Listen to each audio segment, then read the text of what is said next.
지금도 한국 시장은 여전히 싼 주식이 가득한 곳입니다. 저평가된 나라의 양대 산맥이라고 하면 일본을 들 수 있는데요, 일본과 비교를 해봐도 우리나라가 저평가 종목이 많은 편입니다. 최근에 집계해본 결과 PER 5배 미만, PBR 0.5배 미만, 무려 237개나 됐습니다.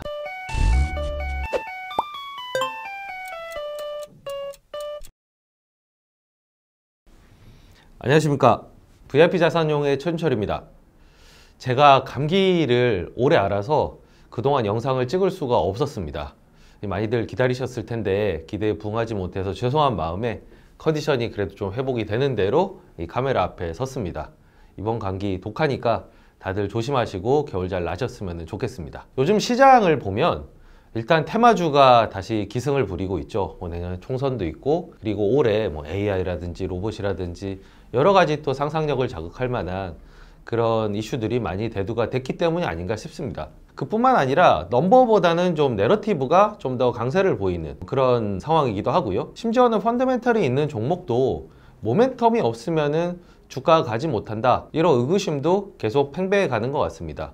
그래서 이런 시점에서 다시 가치 투자의 본령으로 돌아가서 저평가 주식은 어떻게 재평가되는지에 대해서 한번 논해 보고요, 이를 통해서 가치 투자자들에게 좀 해안과 용기를 드리는 그런 시간을 제공하고 싶어서 오늘의 영상을 준비했습니다. 저는 아시다시피 96년도부터 주식 투자를 시작을 했는데요, 2001년도에 동아리를 중심으로 해서 외부 활동을 전개를 할 때 가장 그 동인이 됐던 거는, 아니 한국 주식이 이렇게 싼데 왜 다들 사지 않을까 라는 의문과, 그리고 좀 샀으면 하는 바람, 이 두 가지 때문에 대외 활동을 열심히 했었습니다. 그 당시에는 정말 한국이 얼마나 저평가의 나라였냐면, 외국 투자자들이 전 세계에서 제일 싼 시장이라는 생각에 우리나라 주식을 사러 한국에 막 오는 그런 상황이었고, 심지어는 워렌 버핏조차도 개인 계좌를 가지고 대한제분, 신영증권 이런 주식을 사러 올 정도로 저평가의 나라였습니다. 당시에 A급 회사라고 할 수 있는 롯데칠성이 PER이 0.8배였으니까 말 다 했던 거죠. 제가 2014년에 뉴욕에 가서 해외 가치 투자자들을 만났는데, 한국에서 왔다고 하니까 다 그 시절 얘기를 하더라고요. 그때 정말 투자하기 너무 좋았다, 그때 다 우리 돈 많이 벌었다, 이러면서 당시를 Heaven for Value Investors, 이렇게 이제 표현을 할 정도로 저평가의 나라였습니다. 그런데 불행히도 지금도 한국 시장은 여전히 싼 주식이 가득한 곳입니다. 직관적으로 저평가돼 있다라고 볼 만한 수치로 따지자면, 저는 PER 5배 미만, PBR 0.5배 미만이면은 직관적으로 한번 볼 만하다, 싸다, 이렇게 이제 판단할 수 있을 텐데, PER 5 미만의 종목이 최근에 집계해본 결과 무려 237개나 됐습니다. 우리나라 상장 종목이 한 2000개가 좀 넘으니까 대략 10% 정도가 이 수준에 놓여 있다는 거죠. 물론 하나하나 따져보면은 이유는 다 있습니다. 특히나 금융주가 많은 편이고요, 유틸리티, 통신, 유통 같은 좀 규제 관련 산업들이 많은 편이고, 그리고 우리나라 산업 구조상 경기순환 종목도 좀 눈에 많이 띕니다. PBR 0.5배 미만 종목도 무려 448개? 그러니까 PER과 PER로 또 비교를 해보면은 장부가치 대비해서 저평가된 종목이 조금 더 많다는 사실을 알 수가 있습니다. 저평가된 나라의 양대 산맥이라고 하면 한국과 더불어서 일본을 들 수 있는데요, 일본은 사실 우리나라와 산업 구조가 좀 유사한 편입니다. 수출 기업들 많고, 철강, 화학 이런 시크리컬 종목들도 여전히 존재를 하고 있죠. 은행이나 이런 기업들도 많은 편이고요. 근데 일본과 비교를 해봐도 우리나라가 저평가 종목이 많은 편입니다. 예컨대 PBR 1 미만 기업이 전체에서 차지하는 비중으로 따져보면 한국이 67%고요. 굉장히 많죠. 그 0.5에서 1로 가게 되면 훨씬 더 많은 비중이 됩니다. 일본 같은 경우에는 55%입니다. 그러니까 일본도 여전히 장부가 대비해서 저평가된 종목이 많지만, 그래도 한국보다는 덜하다. 아마 최근에 여러 가지 주주 환원 정책의 개선, 이런 것 때문에 좀 재평가가 됐기 때문이 아닌가 싶습니다. 그리고 상해 같은 경우는 이제 11%가 되고요. S&P 500은 짐작하시다시피 매우 낮은 5% 수준에 불과합니다. 이렇게 비교를 해보면은 우리나라가 확실히 여기가 저평가의 나라입니까? 라고 얘기해도 이상하지 않은 그런 불명예를 아직까지 가지고 있는 거죠. 그래서 제가 이 저평가의 원인이 될 만한 것들은 뭐가 있나를 한번 꼽아봤고요, 그거를 4개의 카테고리로 한번 분류를 해봤습니다. 첫 번째 저평가의 원인은 시장 참여자의 차이가 여타 시장과 대비해서 있다, 이렇게 저는 봤는데요, 우리나라 시장 참여자들이 공포와 탐욕으로 인한 쏠림 현상을 많이 가져온다. 저는 이렇게 진단을 하고 싶고, 최근 3년간의 코로나 이후의 사이클을 보시면은 정말 급등과 급락, 이 사이클을 보면서 아마 목도를 하셨을 거라고 미루어 짐작합니다. 그런데 공포와 탐욕을 이용해라, 공포와 탐욕으로 인한 쏠림 현상이 존재한다, 이런 것들은 미국의 대가들도 지적하는 바입니다. 이거는 달리 얘기하면은 우리나라 시장에만 국한된 게 아니라 미국 시장, 선진 시장도 어차피 마찬가지다. 인간이 존재하는 한은 어쩔 수 없는 부분이다. 즉 한국 종특이라기보다는 이거는 좀 저는 공통상 주식시장의 본질적인 특성이라고 꼽고 싶고, 그리고 그게 한국 시장에도 고스란히 드러나 있다. 물론 강도는 조금 더 높은 편인 것 같긴 합니다. 그리고 두 번째로 들 수 있는 건 시장 참여자들이 무관심한 종목이 다른 시장에 비해서 좀 많고요. 그리고 잘 모르기 때문에 가지고 있는 편견들이 굉장히 오래 간다는 면을 꼽을 수가 있습니다. 이건 저는 개인 투자자와 기관 투자자의 비중의 차이 때문이 아닌가라고 추측을 해봤는데요. 우리나라가 아무래도 개인 투자자 비중이 높은 편이고, 특히나 코로나 이후에 개인 투자자의 영향이 커지면서 오히려 올라가는 종목은 더 쏠림 현상이 일어나고, 그리고 편견은 계속 좀 고착화되는 이런 일들이 발생을 하는 것 같습니다. 그래서 이거는 개인의 비중과 기관 투자자의 비중, 이게 아마 저는 기관 투자자의 비중이 높은 미국하고의 차이를 유발하는 부분이 아닌가라고 생각을 합니다. 그래서 이거는 한국 시장의 좀 특징이라고 볼 수가 있겠습니다. 그리고 주주의식이 부족하다는 점도, 물론 기업들이 주주의식이 부족한 면도 있지만 그에 비례해서 참여자들도 좀 부족하지 않나라는 생각을 합니다. 기본적으로는 주식을 기업의 소유권으로 좀 보고, 그리고 이익을 공유하는 수단으로 봐야 되는데 여전히 좀 거래하는 수단으로 많이 대하는 것을 알 수 있고, ETF 같은 경우를 보더라도 주로 매매 수단으로 활용되거나 레버리지 ETF, 그리고 인버스로 활용하면 방향성 매매, 이걸 통해서도 좀 드러난다고 생각합니다. 이거는 저는 개인 투자자들을 탓할 마음보다는 아무래도 우리나라의 자본시장의 역사가 짧기 때문에 그 의식이 개선되고 있는 추세지만 아직은 좀 부족해서 나오는 현상, 그리고 이 의식이 좀 제고가 되어야 기업들에게도 좀 변화라고 요구를 할 수 있는, 저는 좀 우리가 개선해 나갈 수 있는 부분, 그리고 시간이 좀 필요한 부분이라고 생각합니다. 그래서 이 두 가지가 좀 개선이 되면은 투자자들의 다양성으로 이어지고, 미국 시장처럼 싼 종목은 싼 종목대로, 모멘텀이 붙은 종목은 종목대로, 고평가된 종목은 숏이 나온다든지 다양하게 가격 발견 기능을 찾아갈 수 있는 시장으로 계속 나아갈 거라고 생각합니다. 저평가 원인의 두 번째 카테고리로는 경영자들의 잘못도 있다고 생각을 합니다. 가장 대표적인 게 잘못된 자본 배치를 일삼는다는 점이죠. 무리하게 성장을 한다든지, 반대로 성장 동력이 없는데도 그냥 현금을 쌓아놓고만 있는다든지, 이런 식의 잘못된 자본 배치가 우리나라에 팽배한 것 같습니다. 하지만 버핏이 이 잘못된 자본 배치에 대해서 미국 기업들에 대해서도 좀 비판을 하거나, 혹은 자본 배치를 잘하는 소수 회사에 집중하는 걸로 봐서는 이거는 전반적으로 잘한다고 볼 수 있는 부분은 아닌 것 같습니다. 그래서 저는 한국이 좀 심하긴 하지만 이것도 어찌 보면 사람이 기업을 경영을 하고 그들의 자본 배치가 직접적인 경영보다는 조금 미숙한 그런 상황에서는 약간의 공통적인 부분이 존재를 하고, 다만 미국 시장은 잘못됐을 때 견제장치가 마련이 돼 있다는 부분, 하지만 우리나라는 견제장치가 이사회를 통해서라든지 주주들의 반란을 통해서라든지 이런 시도가 좀 적다는 부분들의 차이점을 꼽을 수가 있겠습니다. 그리고 이 얘기는 제가 하면서도 사실 좀 안타까움이 마음속에서 일어나는데, 이 상속세 절감을 위한 주가 누르기라고 하는 부분은 제가 볼 땐 이거 한국 시장의 현재 종특에 가까운 부분입니다. 이건 좀 부정할 수가 없겠습니다. 왜냐하면 우리나라는 여전히 최대 주주가 존재를 하고 있는, 창업자가 여전히 최대 주주라든지 혹은 2대, 3대가 최대 주주인 상황이기 때문에 상속을 했을 때 치룰 대가, 상속세에 대해서 민감한 그런 성향을 아무래도 주주 분산이 잘 되어 있고, 주가가 올라야지 모든 주주들이 해피해서 내 임기를 채울 수 있는 미국 시장과는 차이점이라고 할 수 있습니다. 그래서 행동주의를 하는 투자자들이 상속세 절감을 위해서 주가를 누르는 행위를 비판하기도 하지만, 반대로 우리나라의 상속세가 지나치게 높기 때문에 이 제도가 개선되어야 된다라는 얘기를 같이 하는 이유도 바로 이 부분 때문입니다. 두 바퀴가 같이 가야 이런 문제로 인한 저평가가 해소가 될 수 있다고 보는 거죠.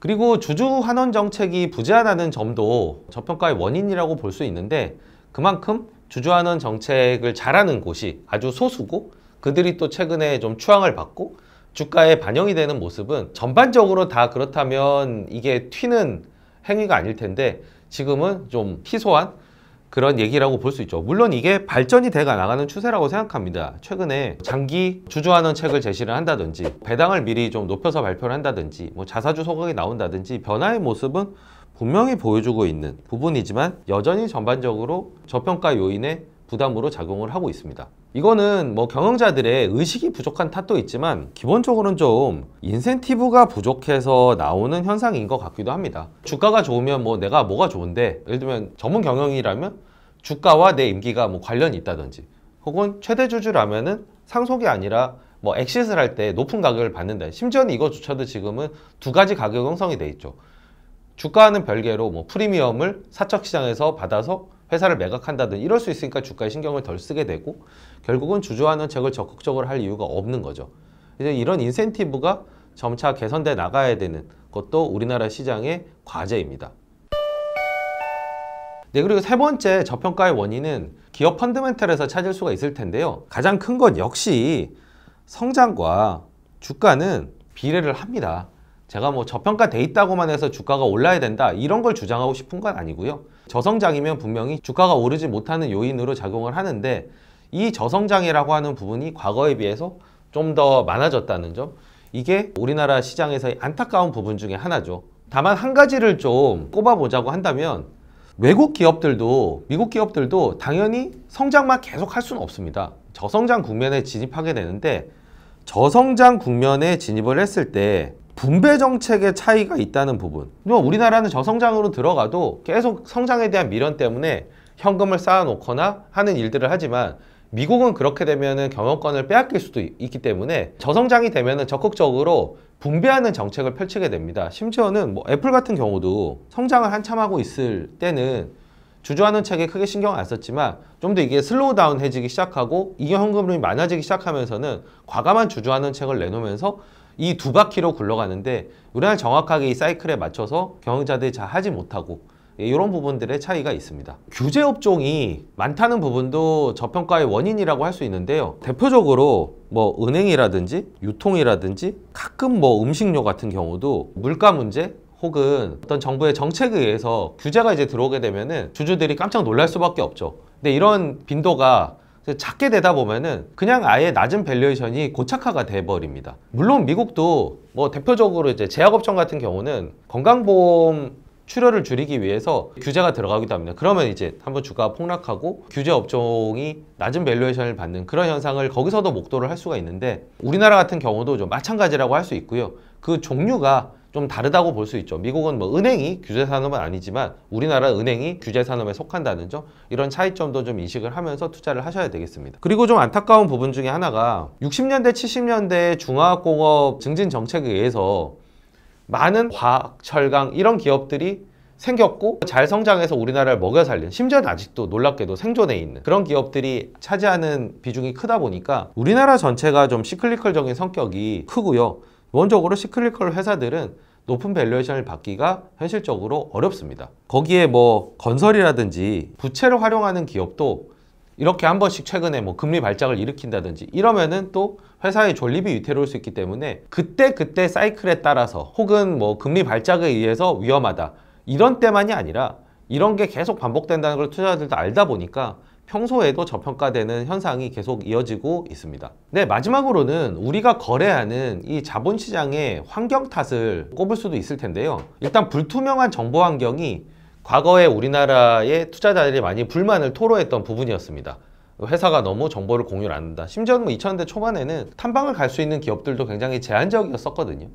이게 과거부터 뭐 저평가의 원인이라고 얘기했지만, 마치 최근에 북한 리스크가 그렇게 시장에 미친 영향이 크지 않은 것처럼 저는 이 부분도 상당히 많이 개선된 요소라고 생각을 합니다. 뭐 과거의 문제일 수는 있지만 현재로서 뭐 저평가의 원인 중에 하나다, 저는 뭐 그렇게 보지는 않습니다. 최근에 뭐 신규 상장한 종목들의 정보가 부족했다, 뭐 이런 좀 국지적인 불만이 나오는 정도 수준이라고 봅니다. 저는 주주에게 분리했던 제도도 아직 뭐 만족스럽진 않지만 이거 역시도 저는 개선되는 추세라고 생각을 하고 있습니다. 코로나 이후에 개인 투자자 참여가 높아지면서 정치권에서도 신경을 써야 되는 이슈기도 하고, 외국 같은 경우는 이런 제도가 잘 마련이 돼 있잖아요. 그러니까 이것들을 서서히 우리도 눈높이를 높이고 그것들을 받아들이기 시작하면서 개선이 되어가고 있는 추세입니다. 뭐 대표적으로 주주 제한이라든지 감사 선임 시 뭐 대주주의 지분을 3%로 제한한다든지 주주 대표 소송을 통해서 회사의 책임을 물을 수 있다든지 이런 제도들이 계속 생겨왔기 때문에 이 제도들은 앞으로 뭐 속도는 모르지만 계속 구비가 될 것이기 때문에 요거는 좀 희망을 가져봐도 되지 않을까라는 생각이 듭니다. 그리고 마지막으로 이 적대적 M&A라고 하는 부분이 좀 거부감이 느껴질 수도 있고 특히 경영하시는 분들은 좀 예민할 수 있겠지만 어찌 보면 이거는 미국의 사례를 볼 때는 매기 같은 역할? 내가 경영을 잘 못해서 주가가 떨어지면 나의 경영권이 뺏길 수도 있다. 자극제로서의 순기능이 있는 것도 사실입니다. 근데 우리나라는 이게 너무나 적대적 M&A에 대한 반감이 크고 그래서 그런지 모르겠지만 시도 자체도 그렇게 많지 않은 편입니다. 뭐 시간은 필요하겠지만 점차 이 적대적 M&A의 어떤 사례가 나타나고 그리고 그걸 통해서 불합리하게 경영했던 요인들이 새로운 주체에 의해서 개선되는 그리고 그게 돈이 된다는 의식이 퍼지면은 향후에 확산되어 갈 수 있지 않을까라는 기대감을 가지고 있고요. 특히 최근에 보면은 공개 매수를 통해서 지분을 확보하고 그리고 표대결을 하고 뭐 이런 시도들이 나타나고 있는데 이런 제도가 구비가 되어 있는 만큼 적대적 M&A도 향후에는 점차 늘어나면서 좀 더 주주 친화적인 경영을 할 수 있는 방향으로 좋은 자극제 역할을 하지 않을까라고 기대를 하고 있습니다. 슬프게도 이 저평가 요인들이 워낙 많다 보니까 카테고리를 심지어는 4개로 나눠서 여러 가지로 설명을 드렸는데요. 너무 많은 얘기를 했다 보니까 한번 정리를 하고 넘어가겠습니다. 시장 참여자의 문제는 공통적인 부분이 있기 때문에 꼭 이 탓만은 할 수 없고 시간이 해결해 줄 수 있는 요인들이 있다. 경영자 부분은 선택의 문제로 풀자. 전반적으로 잘한다고 할 수는 없지만 잘하는 곳이 있고 잘하게끔 변화하는 곳이 있기 때문에 여기를 찾으면 되는 문제 그리고 나쁜 경영자는 피하는 문제 그러려면 공부가 좀 필요하겠죠. 선택의 문제로 풀어가자. 그리고 미래에 대한 변화 잘하는 곳들이 시장에서 대접을 받는다면 다른 곳들도 시도를 하면서 나올 수 있는 변화도 기대를 해볼 수 있겠습니다. 기업 펀드멘털도 저는 역시나 경영자와 마찬가지로 선택의 문제라고 생각합니다. 이 두 부분이 좀 유사한 면이 있습니다. 거르거나 바뀌는 곳, 뭐 예컨대 시클리컬 종목인 줄 알았는데 약간 구조적인 성장으로 간다든지 변화를 캐치하거나 기회 요인으로 활용될 수 있는 부분이 많은 선택을 통해서 기회 요인을 잡자. 그리고 조심스럽지만 자본시장 환경도 종합적으로 볼 때는 개선되는 추세에 있고요. 한 가지 요청드리고 싶은 부분은 개선의 속도를 빠르게 하기 위해서는 투자자들이 주주의식을 가지고 적극적으로 요구하는 노력이 뒤따라줘야 그 시간이 당겨질 수 있다. 이렇게 제언을 드리고 싶습니다. 그래서 하나하나 따져보면 뭐 방법이 없는 것도 아니고 희망이 없는 것도 아닙니다. 근데 이제 우리는 한 사람 한 사람이 전체적인 시스템을 확 개선할 수 있는 입장은 아니니까 조금 더 선택의 문제 혹은 회피의 문제에 초점을 맞춰서 몇 가지 투자 사례를 통해서 우리가 어떻게 저평가 종목의 재평가를 기대할 수 있는지에 대해서 살펴보겠습니다.